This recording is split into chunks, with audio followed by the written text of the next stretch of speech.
can attest to the fact that there are a lot of things going on in our school community. Praise God for that. But truly, genuinely, I want to thank you all for carving out time to talk about financial aid and scholarship. Although it is likely not the most interesting topic, it is a meaningful topic. So we're glad that you're here tonight. My name is Devin Herrera. I serve as the Director of College Advising here at the King's Academy. I'm here alongside my colleague, Mrs. Stephanie Baker. And we have the distinct pleasure to have one of our veteran, really just stakeholders here at Palm Beach Atlantic, Miss Melanie, who will be a wealth of information to you tonight. So without further ado, I'm going to pray over our time together and then pass the mic over to Melanie. So just bow your heads with me. Dear Heavenly Father, we are so grateful that you have given us a place and a reason to just gather today. God, I am just praying for abundance over these parents and over the children in the room. That God, we know that you are a God of much, and so that you would just provide for them and their families, that they could just move through this process with ease, knowing that you are going to be delivering to their desires, and that finances are not going to be an obstacle for them as they look to set their children up to just glorify you, God. God, I just can't praise you enough for all the ways that you have blessed my family, and I know I'm just waiting for testimonies on how you're going to be blessing the children represented in this room. So, God, we just praise you, and we are expectant over the information that is covered tonight, and we are just expectant that you also cover us with a sense of ease and peace, even though it's a touchy subject called money. God, you're going to show up in a mighty way, and so it's in your name that I pray. Amen. All right, so without further ado, I'm going to welcome Melanie up to the stage. If you are comfortable and just arrived, there are plenty of seats up front. We haven't really got started with much, so now is your time to make your way up here. Try to buy some time. There you are.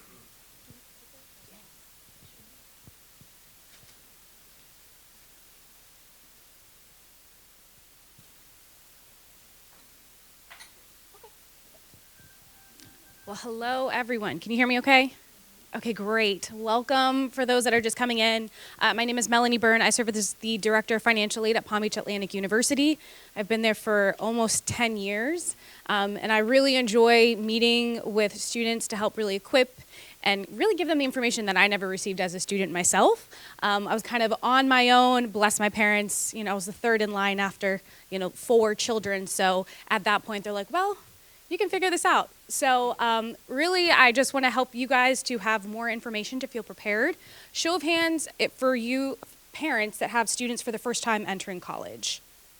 Okay, so almost everyone in here. Awesome. Well, hopefully tonight you'll walk away feeling a little bit more educated and equipped to make these decisions. Devin mentioned, I know sometimes finances can be very personal, and sometimes it can be, financial hardship or whatever the case may be. But just know that there are options, and that's what my job is today, is to kind of just explain what those options are, how this process works. So what is financial aid? I get this question actually all the time from our students. And it is very, financial aid is really like learning a second language for those of us that work in the field. But it is simple when we break it down. So financial aid can come in from many different places and sources. They can be scholarships, grants, loans, and even student employment. So we'll get into how these different sources can help pay for those educational costs, like tuition, books, room and board, all of that. Let's see if I can figure this out. Oh, okay. Did I do this right? All right. So the different sources can come from federal aid, state aid, institutional aid, like a merit scholarship, even Florida prepaid or 529 plans. And then there's outside scholarships, which we'll also review to give you guys additional resources to look into. So we'll get into the FAFSA in just a moment, but there are different types of scholarships and need-based. One is need-based financial aid, which you can see breaks up into scholarships, grants, the federal subsidized student loan, and even student employment opportunities like federal work study. And then there's non-need-based financial aid, such as academic scholarships, talent, if your student is an athlete or perhaps maybe plays a musical instrument, and also the direct unsubsidized student loan. So this is important when you're trying to understand your student's financial aid offer, and we actually do have an example that we can go over in a bit. But this is how it really breaks down whether it's going to be need or non-need-based financial aid. All right, so the FAFSA, which is the free application for federal student aid, it is actually open for the 26-27 cycle. It opened October 1. So I definitely encourage families, regardless of if you think you're going to qualify, submit it, especially within the first year. Your student can add up to 20 different schools. So you're filing one application and sending it to 20 different schools, and you can edit that as many times as you need to add or remove schools as needed. It's important to note that both parent and student are required to contribute to that FAFSA. So you can speak to the financial aid office at whatever school your student is interested in. Some institutions do require, some don't. At PBA, it is optional but very strongly encouraged. And the reason for that is we want to see the maximum amount of aid that your student can qualify for. So by not completing it, you might, by default, be out of the running for certain scholarships or grants. And so it's important, again, even if you don't think that you're going to qualify for any need-based aid offered through the Department of Ed, there might be other institutional or even state grants your student might qualify for. Both parent and student need to complete or create a student ID through the Department of Ed. And that typically takes 24 to 48 hours for them to create it and send you the credentials. Also check, because certain institutions may have a deadline that they want you to submit that by. So that would be something to check with the individual school. You can also just Google FAFSA and it should pull you up to studentaid.gov if you can't remember the website. It does require your 2024 tax information, and I know that seems odd since we're moving into the 26-27 cycle. It looks at 2 years prior for tax information. We understand, and by we I mean the Department of Ed understands that finances can change, right? And so if that is the situation for your family and things are drastically different, what you have the option to do is contact the financial aid administrators at whatever institution and say, hey, look, we've had a change of finances. They'll walk you through what that process looks like. But the goal is to see whether or not your student would qualify for additional aid. And typically, you will do the FAFSA every academic year, not calendar year. So I know that's a little bit different. But it should always look at 2 tax years prior. And they have simplified it over the last few years. So for those that maybe have had students who have attended previously and you may have submitted a couple years ago, it does look very different as of the 24-25 academic year. So it's much shorter and it's a lot easier, I think, to navigate, which is great. But this is what you should see when you once you're logged in and ready to go. If obviously most of you are going to have students entering school for the first time, so you're going to want to start a new form. After this year, you would just go back to edit an existing, or you can even, a lot of times you can renew once you have one on file. But this is what it'll look like. What my recommendation is having the student start the application first. It's a lot easier for the student to invite parent. The process tends to go a little bit easier versus parent starting and then having to invite the student. You both need to complete your sections and sign and submit for it to be processed. So I get that question a lot too. A student will say, hey, I finished my FAFSA like a month ago. What happened? And then we'll go on and check and be like, oh, your parent never did their part. So it's simple. Student will just put in the parent email, sends them an invite, you enter a link, and that's how you access their form.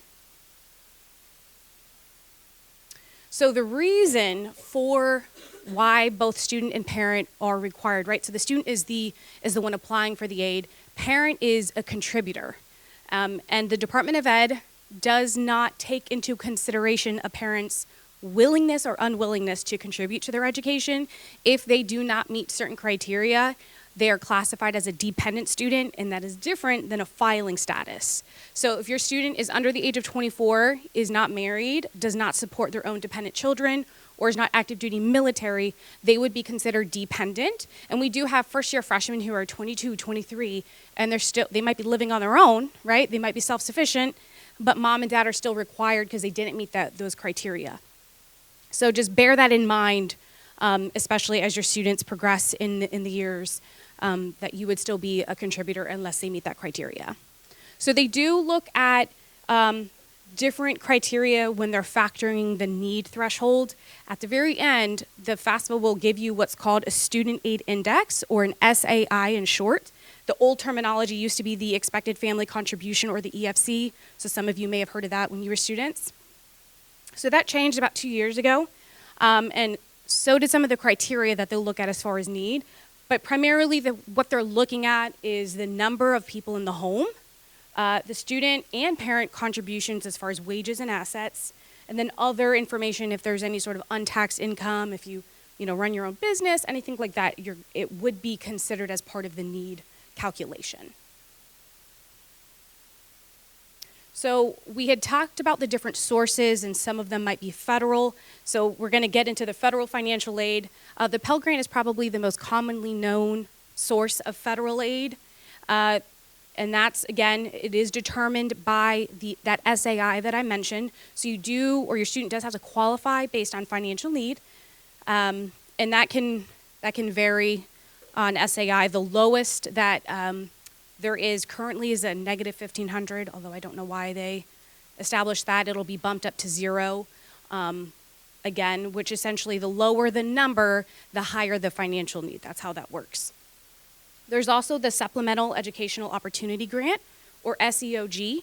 Another reason to file the FAFSA, and especially early, is schools are given certain funds, such as SEOG, and a certain amount. So they budget out, hey, we're going to give X amount of dollars in this fiscal year budget, and each school is going to get X amount of dollars. So once those funds are used, they're used. Now they might open up throughout the cycle if a student drops or withdraws, but this is why we tell our students the earlier you file, the better.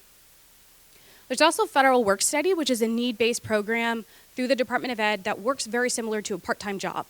Now you don't have to qualify for the Pell Grant to qualify for Federal Work Study, but it is still considered a need-based program, and so you would still have to have that FAFSA on file for us to determine that. Now, this is something that we strongly encourage on our campus.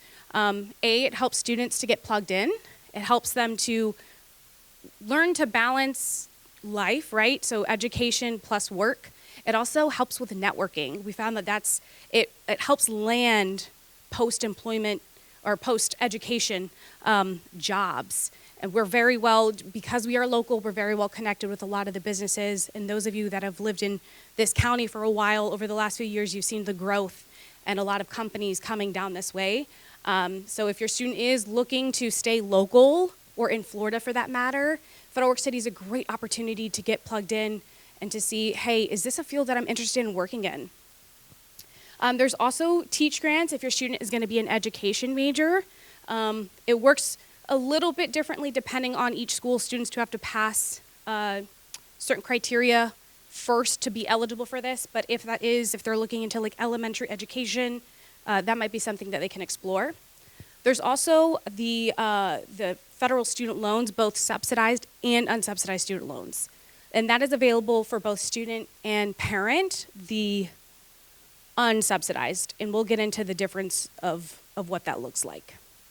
So there are two different types for a student, subsidized and unsubsidized. I remember when I was a student, I did not have access. I went to a community college, and it was very difficult for me to get a hold of a financial aid counselor. So I had no idea what I was doing, and they allowed us to select on our own what loan we wanted. And so me being 18 thought surely the unsubsidized sounded better. However, there is a difference. The subsidized loan you do have to qualify for, that is based on need, but again, you don't necessarily have to qualify for the Pell Grant to be eligible for the subsidized loan. The difference, and the primary difference, is that the subsidized loan does not accrue interest while your student is in school or at least attending half-time, while the unsubsidized does. Now they both are loans, so they both have to be repaid. It's just a matter of when that interest starts accruing. So if you have the option and you're not sure which one you want to take, certainly take the subsidized, because essentially your student is borrowing interest-free while they're attending school. And then they even have a grace period once they graduate, up to 6 months. Now there are documents, right, with any sort of loan, you have to agree to borrow and all of those things, and that would be required for your student to complete to accept those loans. These are the direct loan limits currently. for undergraduate students. Now it does, the eligibility is going to be on an annual amount, and it goes based on earned credit hours. So we get that question a lot too. If your student is going into their second year of school, but they've only maybe earned 28 credits, and for this purpose, they're still considered a freshman, and so they'd still only be eligible for that 5,500. And this can also be found on studentaid.gov, has a lot of free information out there. So if you ever have questions, I would encourage you to just go to their website and review the information there. There's also the Direct Plus loan. This is for parents of dependent students at the undergraduate level, where you parent can borrow your own unsubsidized loan. Now there are going to be some changes with the One Big Beautiful Bill, how this will work, but it will still be available for parents at a certain limit per student that they're able to borrow. But you would apply in the same way. You go to studentaid.gov. You are, again, the borrower, but you're able to use it and allocate it towards your child's educational expenses. And so they'll ask you, like, who is your student? What school do they attend? And it's very quick. They let you know once you submit the application whether or not you were approved or denied. And then they send that to the institution within 24 to 48 hours. Now, typically the PLUS loan through the Department of Ed is very easy to work with, but if you have a higher credit score and you maybe are, shop around, typically schools you can confirm with the institution that your student is applying to, but typically they will accept also through a private lender. So if it works better for you to, go through a private lender who's going to offer you a better rate, by all means. Now the way that lenders work, they have very similar things in place like repayment plans, deferment, all of those things that both student and parents can opt into. Okay, so this is, sorry for those of you in the back, you probably can't see as well, but this is, Sailfish Jack is our mascot. So this is a mock financial aid offer, and the way that we've broken it up is we have the grants and scholarships at the top, and then loan options at the bottom, and then the total direct cost minus the financial aid, and that would be the estimated out-of-pocket. And so again, in this case, the student is receiving a President's Scholarship for $18,000, the Pell Grant, the Florida Ease Grant, which we will get into, and then some other community foundation scholarships. But hopefully the school that you're going to will break it down. Normally they are very clear what's what and how much your student is getting. But there are important things to ask, like is there a GPA requirement to maintain this sort of aid? How long is it renewable for? Is it a one-time scholarship, or can I get it every year? So those are all important questions that you should ask when reviewing a financial aid offer. And typically with most students, they're setting up at least a one-time appointment to review these things with you. So state aid. So for, I know that Ms. Herrera will go over the Bright Futures information because that's a very popular question. But the primary ones that we see students, like at our institution, we accept both the academic and the medallion. Now it does work different whether you are or your student is attending a private institution versus a state school in Florida. So the Bright Futures Academic Scholarship will pay up to 100% tuition at a state institution in Florida, while at a private institution for this year they pay $212 a credit hour. The Florida Bright Futures Medallion pays up to 75% tuition at the state school, and then $159 a credit hour at a private institution. And then the Effective Access to Student Education, or the EASE grant, this is a grant available only to private institutions in the state of Florida. So if you go to a state school, don't expect to see that on the offer. It's just not something that's available there. However, the Florida Student Assistant Grant is available at both private or at a state school. Now, the Florida Student Assistant Grant is similar to the federal Pell Grant in the sense that it is based on financial need, but the SAI is much higher than what it would be for the Pell Grant. So, but that's similar to one of those federal funds that I'd mentioned that the state allocates a certain amount in their budget and splits it among the different schools. And so the earlier you can get your information in, the better. They also have a similar program called the Florida, I skipped. The Florida Prepaid program, if you have that, then typically you know it's something that you've paid into since your kid was young. But there's different there's different types of accounts with that. So whether or not yours is just paying for tuition, some of them may pay for room and board also. So that would be something if you're not 100% to check with Florida Prepaid, and then also make sure that the institution accepts that. It's going to vary at the institution who manages that program. So if you don't see it on your financial aid offer letter, don't panic. That could be something that another department handles. So as an example, our student accounts office is who processes the Florida Prepaid. And so it's not going to show up on your financial aid offer, but it will show up when you're looking at your itemized statement. You would see it credited there. So, but it would vary by institution. And then the Florida Work Experience Program is similar to Federal Work Study. It's the state's version. So that can be something else that your student could look into. They do, with this one in particular, they want you to work in a field that's similar to your major or something that would enhance essentially your work experience once you've graduated. So these are the requirements for the Florida Bright Future Scholarship, and this would be for the 25-26 award year graduates. So if you have a senior currently that's going to be graduating, these are the test score requirements, although I think for next year, I think they've kept them the same. There is a renewal requirement for students, so the qualifiers to get the scholarship up front is different than what it would be for your student to keep that scholarship moving forward once they're actually in college. So for the Florida Academic, they are required, I believe it's a 3.0 to renew, and then for Florida Medallion, it's a 2.75 they have to renew. But there's also certain earned credit hours at the end of every academic year they have to maintain. So these are the kind of important questions that you want to ask when you're meeting with a financial aid counselor or even an admissions counselor. Oftentimes they're well-versed in this sort of information to review with parents. But just bear that in mind. Sometimes what it takes for a student to qualify initially may not be what is needed for that award to renew.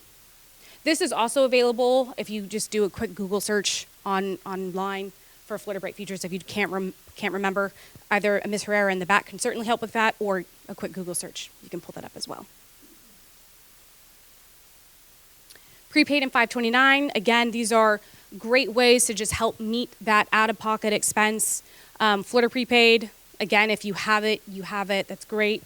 529 plans are pretty easy. Typically, depends on who you have it through, but normally it's a matter of either saying, hey, I need X amount of dollars sent to an institution. They will either send it directly to the school or they will send it to you to then mail to the school. But other than that, it's pretty straightforward. Outside scholarships. I do know that they also, I think, have a list that they will send out to you all, but there are a few foundations locally for Palm Beach County residents, that the J.M. Rubin Foundation, the George Snow Foundation, and then Palm Beach and Martin County Community Foundation, all are local that your students, that since they're attending an institution in Palm Beach County, can apply for. We also have a list on our website that's curated for our students, whether or not we're contacted by organizations or ones that we've heard of. We will make available to our students as well. Most institutions will do that. But I do know, I think Ms. Herrera gives information on these scholarships. Yeah, she's giving me the thumbs up. So if you can't remember, don't worry, those names will come back up. But it is important to note too, to speak to whatever school, whether or not, we get this question a lot, whether or not these outside scholarships can stack with an existing offer. And simply what that means is, can they be used in combination, or will another award be offset if you get an outside scholarship? And it really depends on the institution, especially if your student is receiving a form of need-based aid. Having an additional scholarship may impact that, so that's a good question to know. And if it is, see if the foundation will give you guys the check to pay towards something versus having it sent to the institution. But that would be up to the organization. Yeah. No, it's not Palm. Yes, exactly, Palm Beach County. At PBA, as an example, they are stackable. So we're not going to reduce a scholarship if your student is getting an outside. I do know the J.M. Reuben Foundation, several of our students receive that, and they are very generous. So if your student can apply, the spring semester, I guess for you all that would be January, February, March. Those are the most popular times that you'll see applications open. And I think the Community Foundation, I think theirs closes in February. So really start looking end of December, early January, have your student be on it. It's worth it. A lot of them, if you are selected, you can often get it for all 4 years. It might not be just a one-time scholarship. So as an example, we had a student from the J.M. Reuben Foundation who gets like, I think $17,000 a semester. A semester, yeah.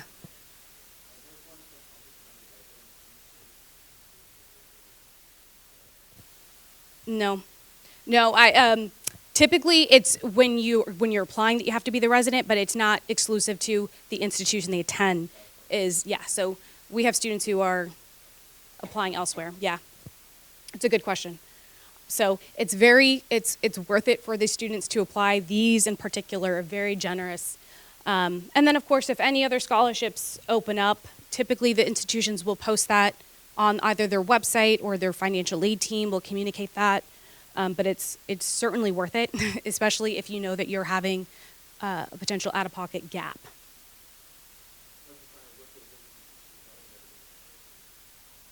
You can contact the financial aid office. Yeah, they'll know either they might have them listed on their website or it depends on how they communicate that.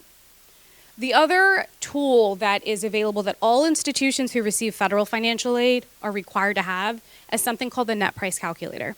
Now, this is a great tool because what it does is you don't have to apply to an institution. This is like our net price calculator is on our external website, pba.edu. You can go in, plug in your student's GPA, whether they're in-state, out-of-state. If you have done your FAFSA, you would plug in your SAI. And it will give you a pretty good estimate of what your aid offer will look like. And then it even goes through, this is what your payment plan options would be. So it's a really good tool if you're wanting to price compare before maybe you commit to a school. Again, almost every institution who receives federal aid is required to have this on their website.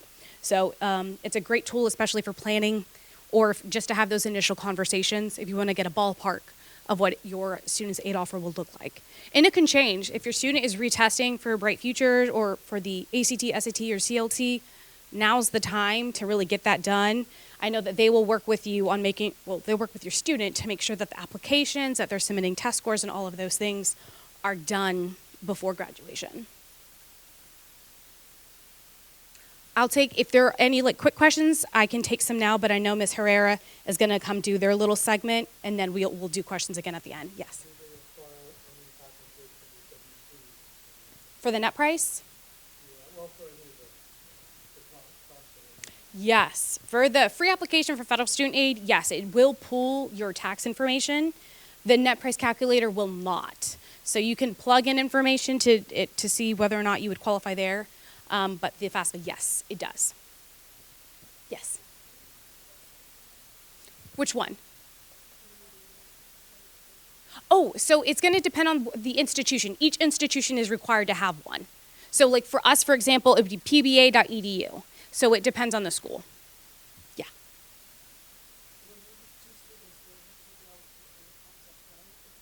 Good question. If you have multiple students, you have to file per student.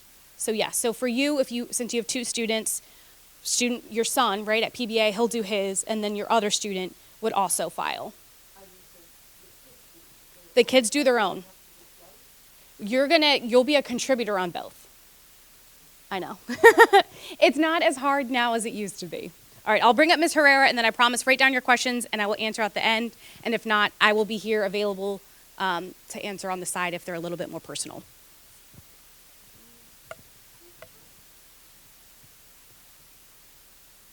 All right, everyone. So just a little bit more information. What our goal, Mrs. Baker and I want to do is just give you a solid understanding of when we go through these things with your child.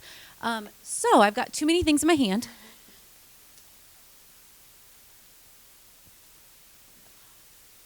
So when we go through these things, we start off the majority of the conversation happens in junior year. If we discuss much before junior year, we get the deer in a headlight look. I'm from the Midwest, so I know what that looks like. And so it just doesn't fall relevant to them yet.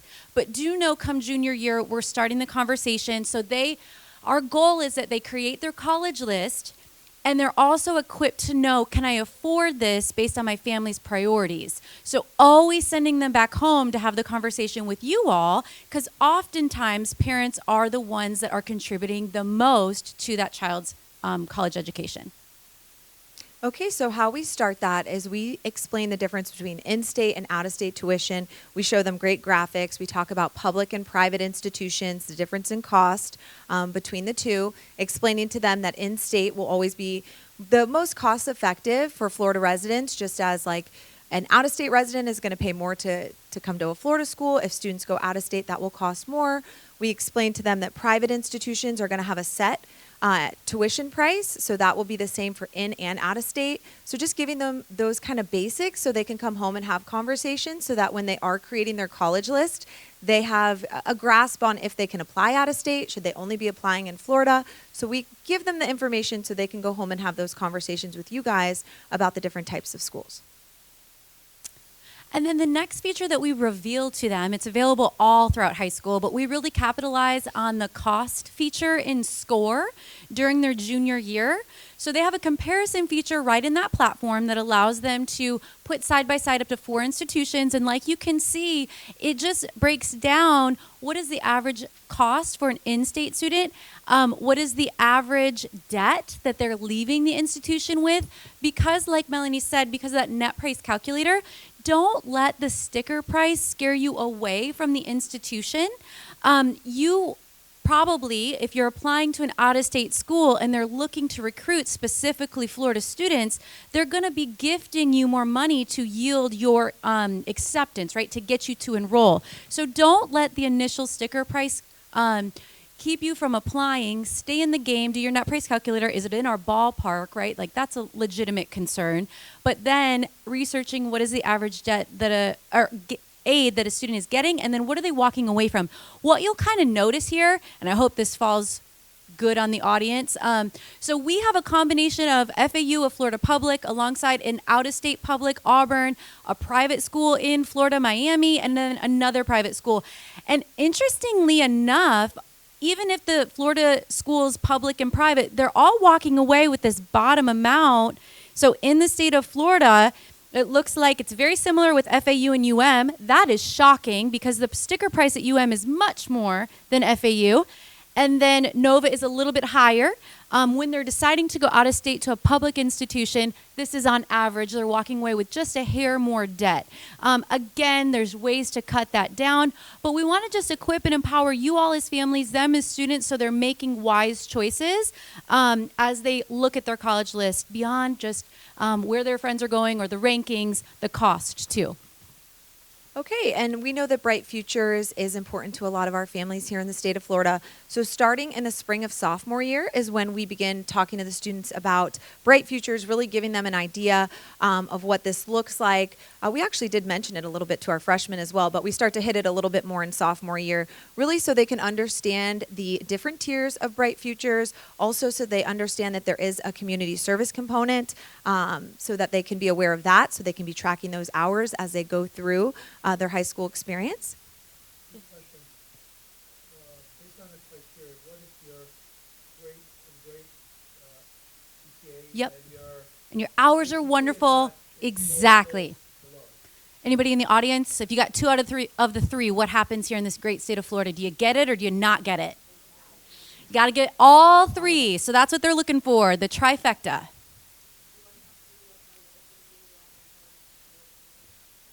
So this is reevaluated through the financial aid office as they go through their year. So they complete the application to apply within their senior year, and then Melanie, you can correct us if we're wrong, but then it is reevaluated as they go through with the financial aid office. No. Yep.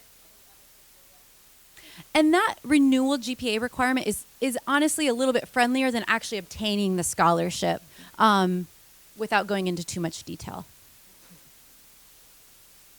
So then, just to complement what Melanie said, we do equip your student with the term net price calculator. I can't emphasize this tool enough as you're beginning to shop around. So simply what I say to students to find this tool is you're Googling name of school, net price calculator. That way, you're inputting that basic information, their merit-based achievements, which are GPA, possibly test score, and it's generating a guesstimate of what you can expect to pay. Then also in our office, we have a local outside scholarship guide. Outside scholarships are also termed independent or external scholarships, all the same thing. Basically what they are is money from other places besides the government, the state, and the institution. So like Melanie said, generally, you're stacking these on top of each other. And that's like that statement, stacking scholarships, is one that should empower you. So when you go to your next college visit, ask them, hey, just checking, do y'all stack scholarships, right? Because we want stackable scholarships, institutions that stack money on top of each other to make our cost of attendance less. So Melanie did a great job showcasing 3 different ones. I can attest to the high amounts that our J.M. Rubin Scholarship provides for our students. They are generous. So certainly if you leave with nothing else, get familiar with that scholarship. The application opening date and ending date is typically the same annually. And the students gain access to that scholarship, all the ones Melanie mentioned, plus about 50 others in our TKA scholarship guide. It is literally a starting point to an infinite amount of scholarships that exist, but these scholarships are local, so what that means is the applicant pool is less, so there's a higher probability for them to yield the money versus the Coca-Cola scholarship of however many thousands a year, but there's a quadrillion students that are applying, so it just gives them a little bit higher percentage to get these scholarships.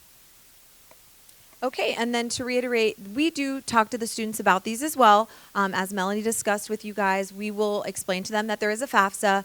We let them know that that's something they will need help with a parent completing. As you heard, you'll have to put in your tax information, so students will not have access to that.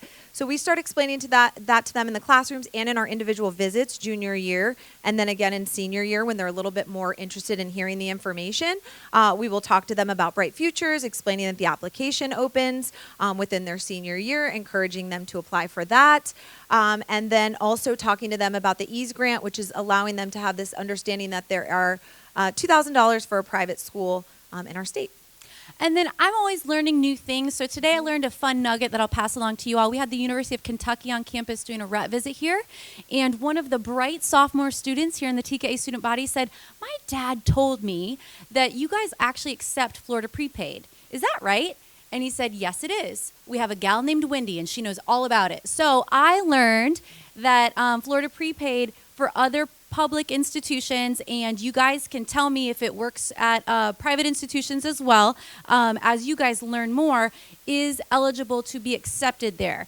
Of course, I'm sure there's a bundle of nuances that go with that, but if that's something that you've set up for your student, your child, ask that question to their financial aid department to see if there is, if you can yield from that investment.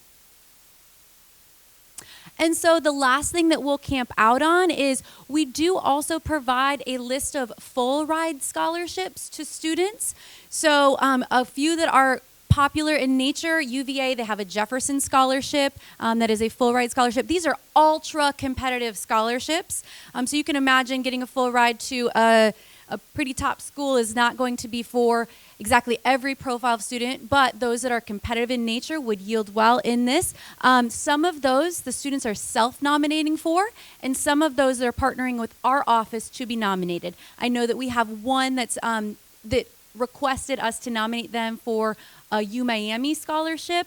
And so those are things that we also are doing with our students to make sure that they're able to finance their education in the best way possible. I think we had one question. So UVA is not tied to Liberty only through maybe like an accelerated bachelor plus master's or some type of other nuanced. I'm not aware of any other relation. Okay. And then the last thing that we'll hit on just to make this all-encompassing when we talk about financial aid, who in the room has heard of the CSS profile? Perfect. All right. So that is something that may be part of your student, your child's college, not application, but college portal completion process when they go ahead and apply. So some schools, to determine need-based aid for need-based aid, want you to complete both the FAFSA, right? That gives them a semi-good picture of what your financial situation is, but they want to be really in the know about your financial aid picture with the CSS profile. So it's sponsored by the College Board. This will be something that the school communicates to you, that's a requirement to be completed, communicates to the student who has applied. But we just wanted you to be in the know that this also too exists. And my understanding of it is a deeper dive into your financial picture than just the FAFSA, okay? And again, this would be exclusively if you were looking to secure need-based aid at any of the institutions that participate, okay? Can you repeat that question? That is a question that supersedes my knowledge base. So I am not even going to take a stab at it. Unless, Melanie, you take a stab at it, but I'm not forcing you to.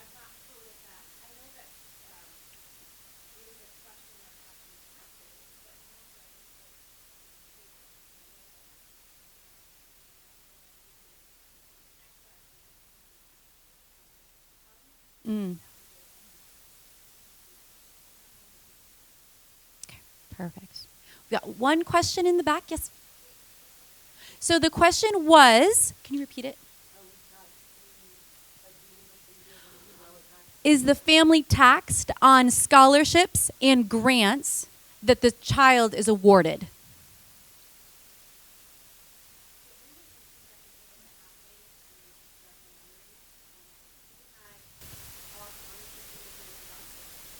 What? The school or the donor themselves actually wanted the money to go directly to the students, and so they received it almost as like a cash, hey, congratulations. That would be, I think, claimed as income in that sense. So I think it just depends. But typically when it's issued through the school, I literally think they wrote them a check. Yep. I don't even know that it was like, hey, here's a scholarship. Yeah. It's like, congratulations. We're supporting you through. Yes. Yeah. But I would say in most circumstances that was an off one. So Melody, perfect segue. You can come up and join us. So that gives you the information that Melody had to provide. That gives you more context as to what and when your children are hearing what Melanie said. And so at this point, we welcome any group questions, but we also want to honor your time. So if you do need to get going or just want to get going, we're about an hour into talking about money. So feel free to just get up and quietly leave. We'll take some group questions, or else we're happy to entertain individual questions. Let's see where we're at. Okay, we've got group questions. Okay, awesome. So the question is, what if our child is dual enrolled? And so through TKA, if they're dual enrolled, they would still complete their degree at TKA. And so the one advantage at Palm Beach Atlantic is if they were a dual enrolled student, they would actually receive a little bonus from PBA as a dual enrolled scholarship. Outside of PBA, though, I'm not aware of any additional bonus scholarships, and they would be a first-time in college student, so they would have access to any type of scholarship that's available to first-time in college students. Okay.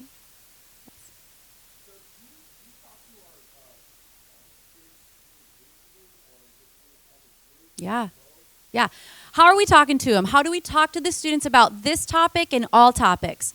So just a real 10,000-foot view on service delivery. We will meet each semester with freshmen and sophomores covering an array of college prep information in the classroom. And then beginning junior and continuing in senior year, we meet with them 4 times a year. During the spring of their senior year, they will have individual college advising meetings, at least one, and then as it becomes as many as they want, as much as they follow up. And we repeat that again in the fall semester of senior year. And then our underclassmen continually have access to us on Thursdays during their elective period. So that's kind of how we deliver. And then, of course, we do enrichment activities later in the evening. Other questions for the good of the group? Yeah. So our plan is to send out this as a PDF because I know that awards letter was tiny. And then also we're recording it. So friends, family that weren't able to make it, it will be sent out to you in about a week or so. So I think on that note, I'm going to release you guys. Thank you very much for coming. Feel free to come up with any individual questions you have. And we're just so grateful that you spent the evening with us.